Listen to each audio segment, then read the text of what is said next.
Because you're right, like the combativeness of everyone walking in. Because like when I bought my car a few years ago, like I went in with the thought of like these guys are going to try and take you for a ride, like be defensive, like don't agree, like When be someone's willing to like argue. that, when someone's like that, you just immediately disarm and be like, "Look, it sounds like you've done your research, sir. So let's just like you're going to get the best deal available. The way it is we pay a certain price for the car. We try not to lose money when we sell one. We'll show you the invoice. How about on a $50,000 car, we make $1,000? Does that seem fair? That's not Dude, a huge markup, and they're usually like, yeah. cool. My salesman was a very cool guy. He was super chill. He was similar to that. It was the finance guy who wouldn't let me leave for like 40 minutes, and he kept like giving me shit to sign where he had snuck like an additional fucking insurance thing in, and I'd be like, no. I said no to this. Remember that from 40 seconds ago before you printed it? I said no, and then he like did it again. I had to do it like 3 times, telling him I don't want any additional shit, and they like. They are skeevy as shit, those finance guys. He literally snuck it onto the contract. If I hadn't read it and like the little line item, I would have signed it and I would have owed an extra $60 a month or whatever the fuck. Well, that's why he gets paid so much. Yeah. Probably not $60 a month. That's ridiculous. But more than I want to pay. Yeah, I mean, if you don't sign something, he's getting like a base pay on that deal, most likely, depending on if he made anything on the rate or not. So yeah, I mean, it's his job to sell it. When I bought that motorcycle last year, I was like, before she got started, I was like, listen, I'm not going to buy anything at all. And when I wreck this bitch, it's wrecked. Like, I don't care about wheels and tires and brakes and insurance and rock and damage. I was like, I promise you, I don't want any of it. Just like basic bitch, like, let me sign and get out of here. Well, I hated that guy trying to sneak something onto the contract, because for a couple of years out of college, I worked at fucking Enterprise, and so many of my coworkers would just reduce the price, throw on insurance to get their own sales numbers up, and then like if I'm doing fleet management returning it, they're like, I didn't pay this, and then it's like, you're right, I have to return that for you, like refund that for you. So you actually paid $4 a day because that bitch Amy cheated again because she wanted to go home early. I fucking hated that. And so when someone tried to sneak something on my contract, it really pissed me off. Like I would do that too. Like early on, I'd be like, hey, I got to get my numbers up. How about I give you roadside assistance and I lower your price $6 a day? You're actually saving 40 cents. And they're like, yeah, that's great. And I'm like, hell yeah, brother. Roadside assistance package, a little wrap for you. We called that the wrap package, where you just straight up tell someone, I am on the back seat of the struggle bus today. I'm giving you free roadside. When you go out to the lot, please just tell them, yes, I purchased roadside.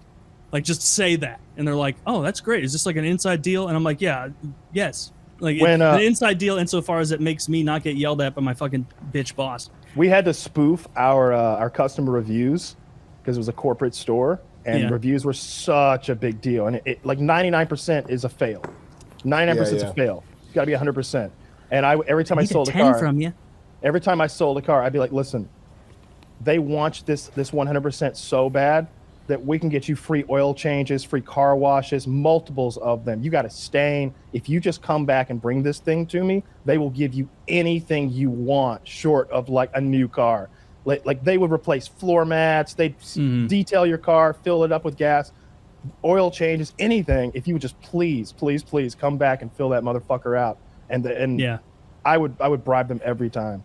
I'd be very open about that. I was like, even if the customer's angry, I'd be like, look, I know you didn't enjoy your experience today, but let me tell you how I can bribe you to pretend to lie and say you did. Dude, I had the guy who sold me my car text me half a dozen times over the next 2 weeks after I bought it in like 2018 or whatever, where he's like, I really need that 10 from you, Taylor. Can I get that 10 from you? And I was like, yeah, you know what? I'll give you the 10. I go to give him a 10. I have to sign in with Facebook.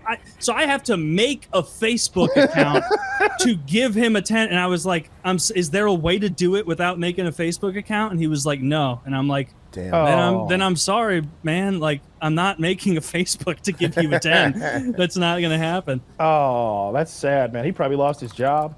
Probably lost his job. They should have had a fucking option to just click 10 stars. I would have given him 5 out of 5, 10 out of 10, whatever. But I'm not making a Facebook for it.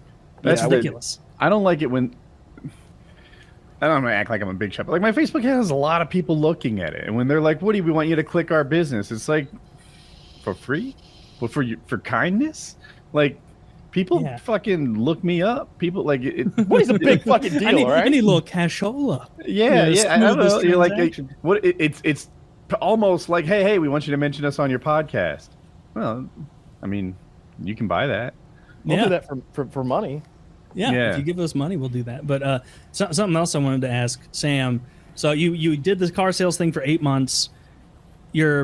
I think you're like Kyle's age, like 36. So clearly you had other jobs before you got into the entertainment, field. What did you do? Like, what were your first jobs that you hated so much you left and pursued this? I did sports marketing graphics for stadiums.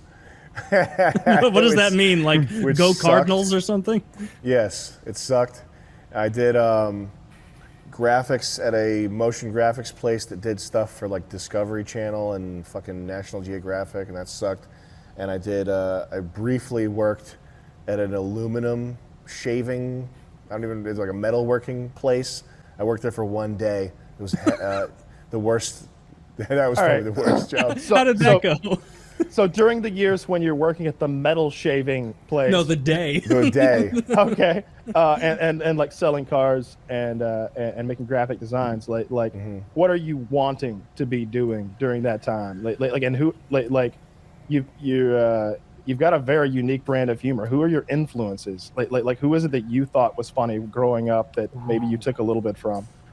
I think I don't think I had any crazy like ambitions to be famous or anything. I think I was so dissatisfied with all the other options, and I've sent my resume. I've sent probably like 1,000 resume emails. That was the most humiliating process ever. Like directly after exiting college and sending my resume out 1,000 times and having like my dad give me pep talks about how this process, like what a great process this is. Are you shaking their hand? Yeah, a firm handshake. Look them in the eye. Oh shit! Type of thing. Oh no!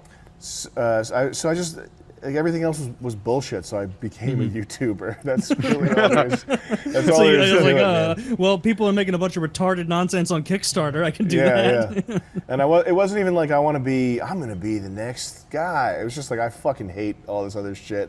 I gotta just make a YouTube video and get famous. And influences, it's hard for me to say not Tim and Eric because I never like binge watched Tim and Eric. Like I was aware of their style and everything, and it probably subconsciously seeped in. But I was never like, oh, this is the most amazing shit I've ever seen. I definitely had that feeling for Wonder Shows, though. You ever see That Wonder was Shows? hilarious. Wonder Shows really like warped my world and kind of. I think that was pretty big. That's pretty big influence.